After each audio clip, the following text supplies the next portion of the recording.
అరణ్యవాసంలో ఆఖరి సంవత్సరం ఉన్న పాండవుల వద్దకు ఒకరోజు బ్రాహ్మణుడు వచ్చి, అయ్యా, నేను నా అరణిని చెట్టుకు వేలాడగట్టాను. ఒక లేడి పరిగెత్తుకుంటూ వచ్చింది. దాని కొమ్ములకు నా అరణి తగులుకుంది.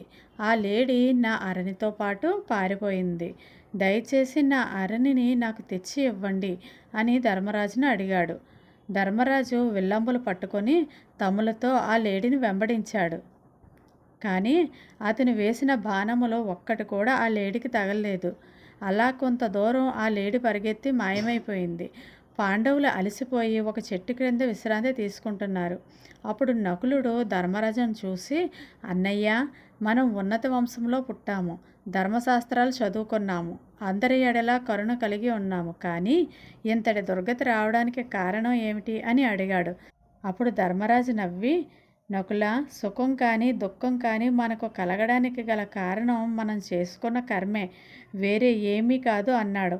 భీముడు నకులుడిని చూసి, తమ్ముడు, ఆ రోజు పాత్రిగామి ద్రౌపదిని కొలువు కూటమికి తీసుకుని వచ్చినప్పుడే ఆ కౌరవులను నరికి ఉంటే ఈ కష్టాలు తప్పేవి అన్నాడు.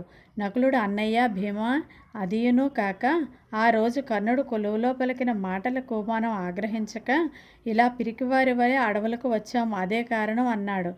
అన్నయ్యలు, ఆ రోజే మాయాజోదం ఆడిన శకుడిని అక్కడే అడ్డంగా నరికి ఉంటే ఈ దుర్దశ తప్పేది కదా అన్నాడు సహదేవుడు. ఆ మాటలు వింటున్న ధర్మరాజు, తమ్ముడు, ప్రస్తుతం మీ అన్నయ్యలు అందరూ చాలా దాహంతో ఉన్నారు. నీళ్లు ఎక్కడన్నా ఉన్నాయేమో చూడు అన్నాడు ధర్మరాజు.